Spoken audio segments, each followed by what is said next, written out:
Muy buenos días, muy buenas tardes, muy buenas noches, estimados amigos. Les saluda el doctor José Marcelo Ordóñez. Hoy día vamos a hablar acerca de algunas generalidades respecto al trastorno de consumo de sustancias y trastornos adictivos. Las drogas han sido un común denominador de la historia de la humanidad durante miles de años, ¿no? Se han reportado el uso de marihuana, de cocaína, de masticación de tabaco de diferentes lugares del mundo, consumo de opio en brebajes que fueron ocupados para la medicina o tanto como para rituales eh, a los dioses por medio de sacerdotes. Pero conforme ha ido pasando los años, el ser humano ha ido descubriendo y ha ido creando nuevos tipos de drogas, nuevas formas de administración, surgiendo nuevos problemas relacionados con el consumo, ¿no? Los trastornos de consumo de sustancias se consideran como parte de la clasificación internacional de enfermedades y son afecciones psiquiátricas complicadas que vinculan factores biológicos además de factores relacionados con el entorno social que implican un daño consecuente de la persona, su ambiente y su familia y afectan y repercuten directamente en la sociedad. Entonces tenemos diferentes tipos de sustancias que son los que hemos de ir avanzando a lo largo del tiempo en unas próximas charlas, como es el alcohol, las anfetaminas, cafeína, cannabis o marihuana, cocaína, alucinógenos, inhalantes, nicotina, opiáceos, PCP, sedantes, hipnóticos y otros que son ocupados con frecuencia, en- como el uso de esteroides de óxido nitroso en personas que hacen actividades físicas, sobre todo los esteroides. Entonces, para poder aclarar todo esto, tenemos que tomar en cuenta de que existen varias terminologías que hay que tener claro. Cuando hablamos de dependencia, nosotros estamos hablando de la necesidad del consumo de sustancia, ¿no? Y esta necesidad puede ser tanto física como conductual o psicológica. Cuando hablamos de una dependencia física, estamos hablando de la presencia de un síndrome de tolerancia, que quiere decir consumo progresivo e incremento gradual de la sustancia para sentir los mismos efectos iniciales, junto con la presencia de un síndrome de abstinencia que causa la presencia de otro tipo de sintomatología ansiosa, en ocasiones psicótica e incluso cuadros confusionales como el delirium. Entonces, esta dependencia se considera una dependencia física. También tenemos la dependencia conductual, donde las personas cuando empiezan a consumir, empiezan a hacer hábitos, empiezan a empezar a salir a comprar, establecen horarios, establecen tiempos, establecen una serie de cambios de comportamiento dirigidos a conseguir la sustancia. Y la dependencia psicológica, donde aparece muchas veces este fenómeno conocido como craving, que es el deseo o el apetito por consumir intenso, que genera muchas veces las recaídas, o el hecho de la parte conductual de los estímulos externos o internos también de la realidad subjetiva que estimulan el consumo de sustancias que implican justamente el hecho de pasar pensando continuamente en ellas. Tenemos que aclarar cuál es el término entre adicción y adicto, muchas veces es confundido. Actualmente en los manuales de clasificación no se ocupa el término de adicción, ya que este ha sido usado para eh, la actuación aparentemente patológica, repetitiva y compulsiva de la sexualidad, del juego, de los juegos de video y de otro tipo de actitudes que podrían tener, incluso de trastorno de conducta alimentaria, que podrían tener sintomatología parecida a lo que es una dependencia, ¿no? Entonces llaman adicción a otro tipo de actividades también y de alguna manera se ha generalizado el uso de esta palabra, ignorando muchas veces que el trastorno por consumo de sustancias es un trastorno médico como tal. La codependencia o coadicción que afecta a los familiares o a las personas que acompañan a las personas, a los consumidores de sustancias, y entre estos tenemos lo que es la famosa frase que dice, él toma y el familiar se chuma.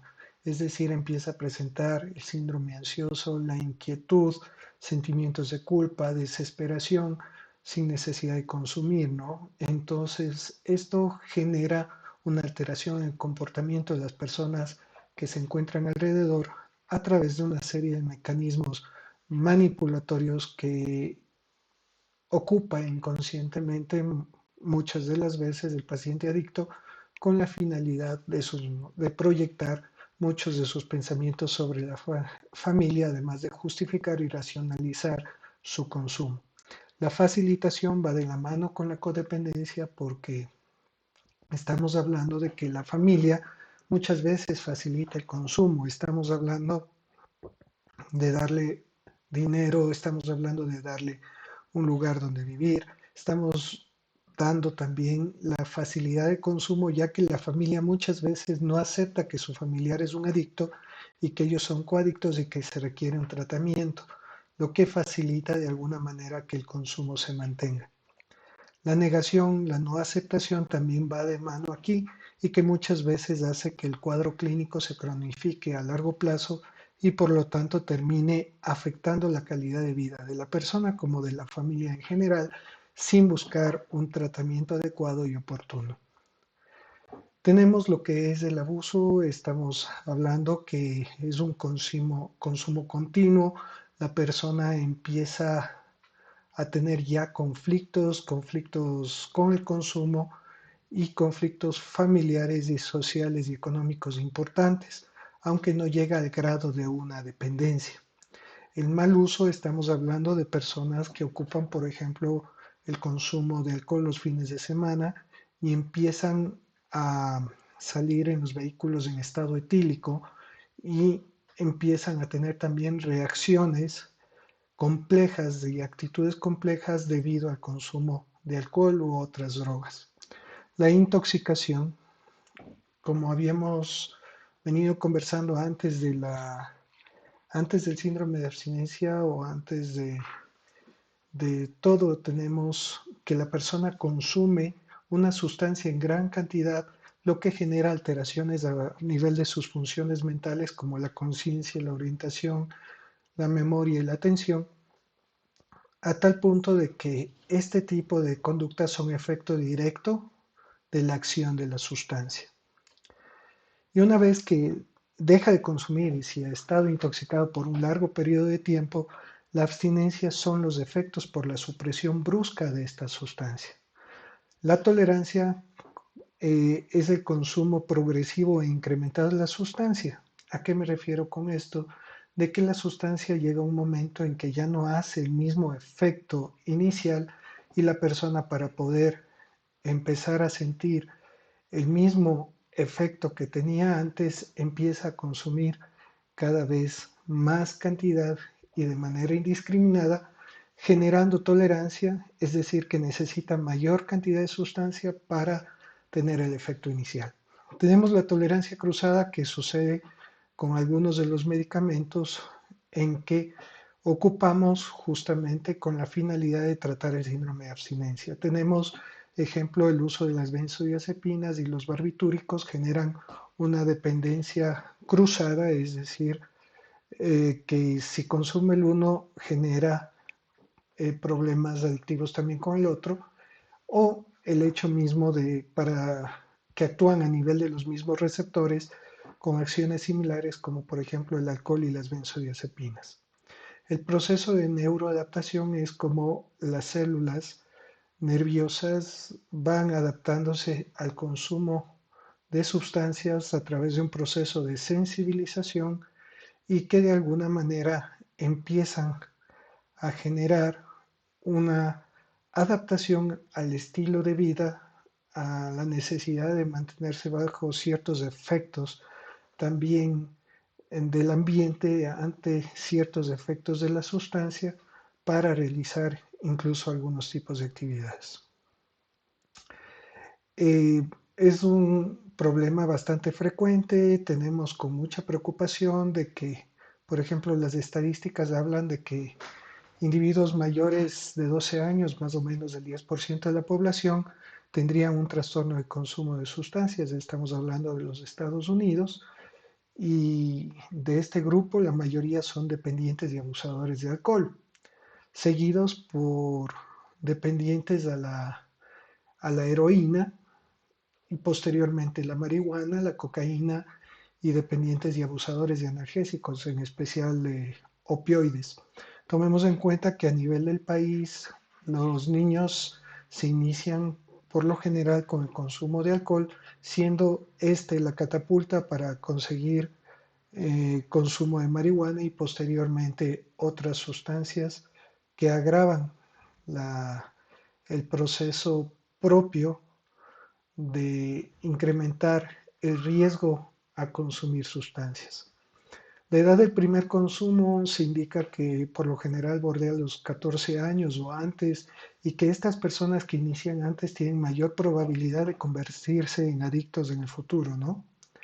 Desde los adultos de 21 años o más que probaron por primera vez alcohol, después de algunos años, el 15% se clasificaron como alcohólicos, mientras que los que empezaron después de los 21 años, el 3% se consideraban alcohólicos. Por eso es importante establecer campañas de prevención en los adolescentes y empezar a generar actitudes argumentativas adecuadas y sobre todo modelar dentro de la familia actitudes que se dirijan hacia evitar el consumo de esta sustancia que termina siendo la catapulta al consumo de sustancias mayores. Las tasas de dependencia o abuso nos daremos cuenta que la población económicamente activa es la que con más frecuencia recibe el impacto del consumo de sustancias, ¿no? Estamos hablando que el 19% de los adultos de 18 a 25 años, el 6% de entre 12 y 17 años también es una cantidad preocupante y el 7% de 26 años o más. La reducción, conforme pasan los años, se ha venido viendo que la persona disminuye su tendencia a consumir la sustancia porque empieza a quemarse en el consumo y por lo tanto empieza a dejarlo, ¿no? Y también hay otro tipo de incremento de sustancias, sobre todo en personas desocupadas, va a depender si es el medio rural, medio urbano, y si es que la persona tiene algún tipo de actividad donde realmente funciona como un factor de protección. Asimismo, hemos visto que las tasas son superiores en personas que han sido excarceladas, que han salido de la cárcel y también que se encuentran en libertad provisional. En los porcentajes en los conductores me imagino que varía en cada país y va a depender de las políticas de cada país, donde aquí habla de un 11% en el 2010, sin embargo, y que había una reducción, sin embargo, desconocemos cómo estarán las estadísticas en nuestro país. Existen muchos factores. Dentro del origen del consumo de sustancias interactúan muchos factores. No todos los adictos son iguales, ni todos experimentan los efectos del mismo modo. Y van a depender el consumo de estas sustancias según la disponibilidad de la sustancia, es decir, que exista esta sustancia en el medio, la aceptabilidad social que puede tener esta sustancia, por eso el alcohol es una de las sustancias más consumidas, al igual que la marihuana y posteriormente pasta base de cocaína, la presión de los pares, es decir, la presión de grupo, la presión de los amigos, la personalidad del individuo también influye muchísimo. Estamos hablando que existen personas con rasgos antisociales de personalidad y tienen mucho más factibilidad a consumir drogas ilegales. La biología del individuo, los antecedentes genéticos son importantes, la familia, de dónde proviene, si tiene antecedentes o no de consumo de sustancias. y las acciones particulares de cada una de las sustancias favorece a que sus efectos puedan generar mayor riesgo de consumo o no. Hay que tomar en cuenta que la adicción es considerada ya una enfermedad cerebral y que no tiene cura, pero tiene recuperación. Por eso el programa de Alcohólicos Anónimos muchas veces basa estas primeras 24 horas y procurar establecer una serie de estrategias que tienen por la finalidad evitar la recaída, porque muchas veces se dice, si bien tú has dejado de consumir la sustancia por mucho tiempo, no quiere decir que te has curado, te has recuperado, porque si recaes corres el riesgo de empezar desde donde terminaste. Y obviamente eso nuevamente una recaída genera un debate bastante notorio después en su proceso de motivación y recuperación. Entonces la adicción es una enfermedad crónica y hay que tomarla como tal.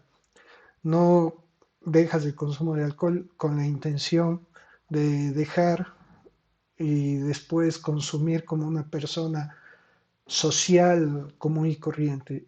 No es así. Lamentablemente las cosas no funcionan así y pues hay que generar esa conciencia, ¿no? Obviamente que la capacidad de cambio va a estar según el refuerzo positivo o las contingencias aversivas.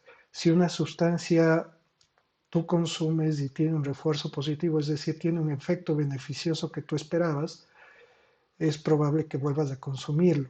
Pero si en cambio tienes un efecto colateral bastante fuerte, es probable que no lo vuelvas a hacer. Entonces, también tenemos que tomar en cuenta que va a depender también de la tolerancia, que ya hablamos, el concepto del incremento progresivo del uso de la sustancia no es gracioso para muchos, aunque podría, entre comillas, ser que digan, no, yo soy el último, el que más aguanto el consumo de alcohol y voy a dejar a toditos, como suele decirse. Eso significa que hay tolerancia, eso significa que ya hay un problema, ya significa que empieza a aparecer dependencia física y que ese cerebro está generando sensibilización. Hay efectos adversos que en cambio posibilitan y obligan al consumo de dosis superiores. Por ejemplo, si una persona empieza a consumir una sustancia y al dejar la sustancia tiene una abstinencia muy fuerte, esta persona vuelve a consumir la sustancia con la finalidad de evitar el síndrome de abstinencia. Entonces, obviamente la calidad del síndrome de abstinencia va a proporcionar una diferencia en el futuro del consumo de droga, o sea, o incrementar o actuar como un síntoma aversivo. La sensibilización de los sistemas motivacionales pueden aumentar o disminuir los problemas relacionados con el consumo de sustancias. La decisión de consumir está generada por la presión social muchas de las veces, por situaciones sociales, por situaciones psicológicas, por manejo del estrés, dificultad de manejo del distrés o un historial del pasado del individuo, antecedentes de violencia doméstica, abandono familiar, separación de los padres, trauma infantil, violencia infantil. Hay varios factores que están generando este tipo de problemas, ¿no? Se suele decir que toda persona difícil tiene una historia difícil y es importante darse cuenta de cuál es la historia de ese individuo. El consumo se inicia a través de las consecuencias gratificantes o aversivas y a través del aprendizaje. Si empiezo a relacionar fiesta, licor, pasarla bien o pareja, se puede tender a repetir el consumo de sustancias. Existen varios factores psicodinámicos, es decir, psicológicos, que pueden estar relacionados con el consumo, como por ejemplo, se dice que el abuso de sustancias equivale o es un equivalente masturbatorio. La heroína, por ejemplo, el subidón, cuando la persona consume, el efecto inicial de esta sustancia se la compara como un orgasmo prolongado, ¿no? Y otra es una dificultad en la defensa contra los impulsos ansiosos o una regresión a una fase oral en la niñez, es decir, la dependencia, el hecho de consumir alcohol con gran cantidad, equivalente al periodo de lactancia del individuo y dificultades en haber superado esa fase. La relación del consumo de sustancia como un reflejo de un trastorno del yo, eso quiere decir que ocupo la sustancia ante la incapacidad de afrontar la realidad. De alguna manera evado la realidad con el consumo de sustancia. Y la tercera es la presencia de automedicación, es decir, consumo la sustancia con la finalidad de tratar alguna molestia que tengo, entre esas depresión, ansiedad, problemas para dormir o alivio de depresión. La lexitimia, la dificultad para expresar las emociones y a través de las sustancias buscan expresarlas de alguna manera, expresiones que no pueden hacerlas en un estado común y corriente. El aprendizaje y el condicionamiento es muy importante porque el consumo ocasional y compulsivo puede reforzar conductas anteriores y finalizar con estados nocivos. Es decir, si empiezo a consumir y tengo un efecto positivo, tendré a repetir y reforzar las conductas, ¿no? Esto obviamente va a depender del estatus que tenga yo dentro del grupo o la aprobación de mis amigos. Si es que tengo un estatus como de un líder, que él va a cuidar, el que más aguanta, empiezo a entrar en concurso, empiezo a sentirme superior a través de ese sistema, pues obviamente voy a incrementar y a condicionar el consumo. La presencia de una parafernalia, es decir, de estímulos externos, pueden favorecer el mantenimiento de consumo. O sea, si no estoy consumiendo, pero empiezo a ver la botella, empiezo a ver los paquetes, empiezo a ver los cachos, las pistolas, las agujas, y entonces empiezo a asociar este tipo de mecanismos externos que estoy observando con conductas asociadas que pueden convertirse como refuerzos secundarios a mantener el consumo. Por eso es que hay que alejarse de las amistades. Incluso las amistades pueden ser parte de esa parafernalia, donde me encuentro con una persona que consume, estoy tratando de consumir menos o dejando el consumo, me encuentro con esta persona y termino recayendo. Además de la presencia del craving, que es el deseo de experimentar los efectos de la sustancia de manera intensa, que puede presentarse en los momentos de abstinencia de prolongada y que rato menos pensado aparece, es como una especie de apetito a la sustancia. Entonces, se debe a un aumento en la actividad del sistema del placer en las regiones límbicas. Eh, se, si bien muchas sustancias pueden actuar de manera diferente, se ha visto que todas actúan a nivel del sistema de placer y de recompensa, ¿no? Entonces todas estas regiones son estimuladas. En los estímulos relacionados a los efectos de cocaína incluso se ha visto que ocupan y activan los mismos mecanismos que activan, que se activan por medio de los estímulos sexuales. Entonces, de alguna manera ahí tenemos los reforzadores. Y también en sentido pavloviano, lo que es la presencia de estímulo-respuesta, que pueden ser propios del ambiente o incluso estímulos mentales que tenemos dentro de nuestra cabeza que de alguna manera al momento de recordar, traer imágenes, recuerdos y experiencias, podemos activar nuevamente el deseo de consumir la sustancia. También tenemos que tomar en cuenta que mucho después de la abstinencia, el paciente puede tratar de recuperarse, sin embargo, pueden haber estimulantes externos que pueden generar esa ansiedad y empezar a condicionar nuevamente los cambios. Por eso el hecho justamente de evitar viejos lugares, evitar las amistades anteriores, el hecho de alejarse, si es que tengo una relación compleja, una pareja con la que he tenido problemas y estoy tratando de establecer una relación sana, pues preferible más bien distanciarse por un tiempo, alejarse de las reuniones sociales, con la finalidad de qué? De favorecer la recuperación y fortalecer nuestro sistema cognitivo con la finalidad de lograr mantener la abstinencia. Entonces, todo va a depender Si es que yo soy alcohólico y quiero dejar de consumir, no podría tener botellas de alcohol en la casa. O si soy alcohólico y quiero dejar de consumir, no me voy a arriesgar a ir a reuniones sociales donde sé que me van a presionar la presión de grupo o mi familia incluso o gente me ofrece el alcohol o me condiciona a tomar frente a la situación sin saber obviamente que tengo un problema con la adicción porque muchas de las personas no aceptan frente al resto de personas que tienen problema con el alcohol, pero sin embargo, ¿qué es lo que hacen? Dicen, tomo un vaso con agua, salgo o llevo un tecito en una taza y mientras el resto toma, yo me tomo el agua.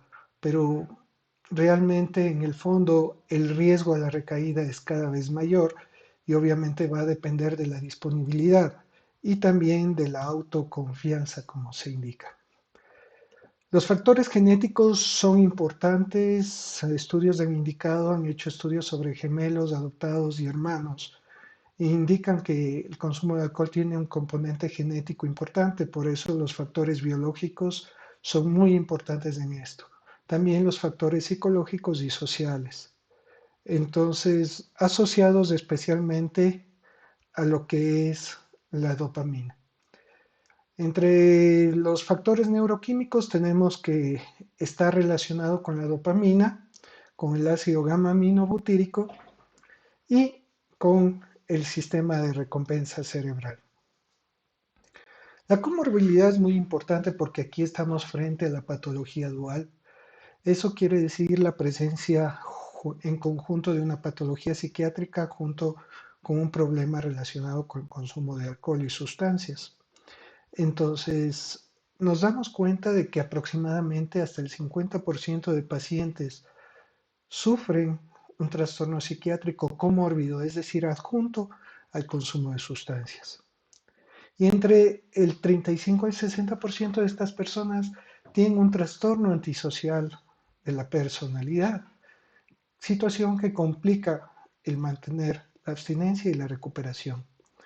La depresión y el suicidio suele acompañar con frecuencia este tipo de problemas y aproximadamente el 40% de pacientes con problemas de consumo tienen un trastorno depresivo mayor y los abusadores de sustancias tienen 20 veces mucho más riesgo de intentar quitarse la vida, es decir, mayor riesgo de suicidio. Y el 15% lo consiguen, ¿no?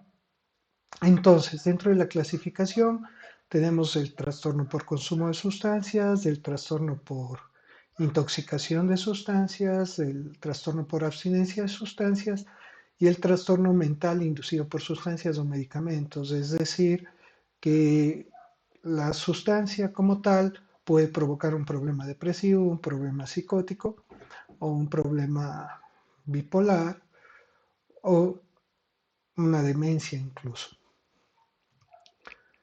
Entonces, aquí tenemos que el trastorno de consumo de sustancias es obviamente, los criterios son extensivos a todas las sustancias y pues obviamente aquí nos damos cuenta que hay un problema cuando la persona consume recurrentemente hasta el punto que resulte de que tiene una incapacidad de acudir al trabajo, empieza a faltar al trabajo, a tener problemas familiares. También empieza a tener un consumo recurrente en circunstancias peligrosas, a pesar de tener un problema de salud, mantiene el consumo, es hipertenso, es diabético, consume alcohol, no importa que esté enfermo, a pesar de tener problemas con la familia, con la pareja, con los hijos, a pesar de ser consciente que esto afecta a nivel de la familia, la presencia de dependencia física como la tolerancia, como la abstinencia, ya en cantidad y en periodos largos el consumo se mantiene. Estamos hablando de que ya no es una vez cada 2 meses, 6 meses, sino una vez cada fin de semana y empieza a ser mucho más rítmico, más recurrente, incluso por más días. La dedicación para conseguir la sustancia es capaz a veces de dejar el trabajo u otro tipo de actividades con tal de consumir la sustancia. Abandono y reducción de las actividades que antes le generaban ocupación o recreación, entonces deja de distancia lo que son las actividades sociales y a pesar de ser consciente de su forma de consumo, mantiene la ingesta. Y también hay la necesidad imperiosa y pensamiento recurrente, incluso obsesivo, de querer consumir la sustancia. La intoxicación se debe al consumo y exposición reciente de la sustancia, del tóxico. Entonces, es un síndrome que es reversible, o sea, la persona se intoxica, hay que esperar a que deje de consumir. Es por la ingestión reciente, entonces hay cambios conductuales, psicológicos, de la conciencia, la orientación, la memoria, la conducta, y no son consecuencia de otro trastorno mental. El síndrome de abstinencia se caracteriza muchas veces por la interrupción brusca de la sustancia. Aparece un síndrome ansioso, ansiedad, inquietud, palpitaciones, sudoración, sensación de falta de aire, sensación de opresión en el pecho, dificultades para conciliar el sueño. Y además de eso, la persona genera una alteración a nivel social, ocupacional y en otras áreas. O sea, la persona se siente tan mal que falta al trabajo. Y obviamente los síntomas no se deben a una enfermedad o consecuencia de otro trastorno mental. Cuando vamos al tratamiento del consumo de sustancias, tenemos que darnos cuenta de que sí, hay personas que logran recuperarse sin un tratamiento formal. Sin embargo, es importante un cambio cognitivo, es decir, en la forma de pensar de estas personas, sobre todo relacionado a su conducta o su forma de llevar el consumo. Entonces, tenemos que determinar que existen diferentes situaciones que diferencian entre las técnicas específicas que se ocupan y los programas terapéuticos. Estamos hablando que las técnicas pueden ser la psicoterapia individual, la psicoterapia familiar, aprendizaje de técnicas específicas, los programas de Alcohólicos Anónimos. En cambio, dentro de los programas terapéuticos es mucho más interdisciplinario, multidisciplinario, ¿no? Entonces, estamos hablando de que hay programas que, por ejemplo, para el consumo de heroína se ocupan los programas de mantenimiento con metadona, que en cambio son programas donde a las personas que tienen problemas con los morfínicos, con los opiáceos, con heroína, se ocupa metadona con la finalidad de hacer que el consumo una sea más controlado y tenga menos efectos a largo plazo a nivel físico y de su salud como tal, para que no estén vinculados al uso o al consumo riesgoso de la sustancia al ocupar jeringuillas infectadas o compartidas, y esto favorece la presencia de enfermedades infectocontagiosas. Tenemos los programas de ambulatorios sin drogas, las comunidades terapéuticas, que son los centros de tratamiento de adicciones, que son los CETAD acá en el Ecuador, y los programas de ingreso de corta duración, que se llaman los programas de desintoxicación. Entonces, el tratamiento se elegirá de acuerdo a la intensidad, de acuerdo a la gravedad del caso, de acuerdo a la presencia o no de patología dual, que favorecerá también la recuperación. Incluso el programa de recuperación sería mucho mejor si es que la persona se encuentra en alguna de estas fases ya adelantado, ¿no? Estamos hablando que las fases del cambio son cinco: una precontemplación donde no somos conscientes del problema, es decir, hay una nula aceptación del problema. Una vez que empezamos a subir, empezamos a cuestionarnos y empezamos a ver que es necesario el cambio, ¿no? Entonces, de precontemplación subimos a contemplación y luego a preparación, es decir, tenemos la decisión firme de cambiar, sabemos que necesitamos hacer cambios en nuestra vida y por lo tanto necesitamos empezar a practicar el cambio, que es la acción, y una vez que ya tengo la acción, voy a procurar el mantenimiento, y el mantenimiento se consigue a través de un trabajo tanto psicoterapéutico, psiquiátrico en caso de ser necesario, grupos de autoayuda y también mantenerse en abstinencia completa.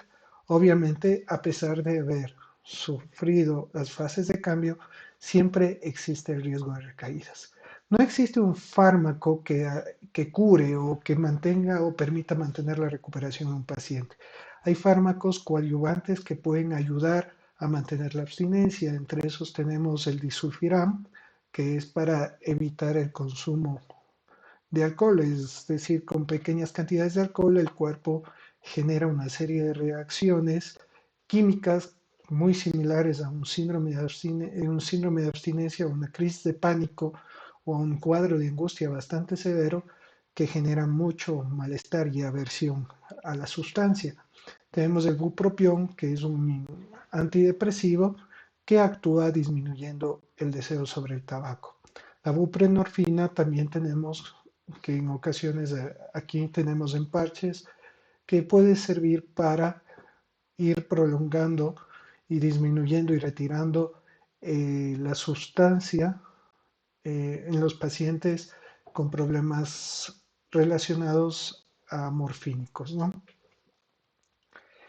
El tratamiento de la comorbilidad es importante porque no cualquier centro está listo para tratar los problemas de adicción y salud mental al mismo tiempo. Es muy complejo, requiere un trabajo interdisciplinario. Hay centros que dicen, bueno, primero vamos a tratar la adicción y luego el trastorno mental. Otros dicen, vamos a tratar el trastorno mental y después le mandamos un programa de adicciones. Pero lo ideal sería tener un programa que trate la adicción y trate el proceso de salud mental, ¿no?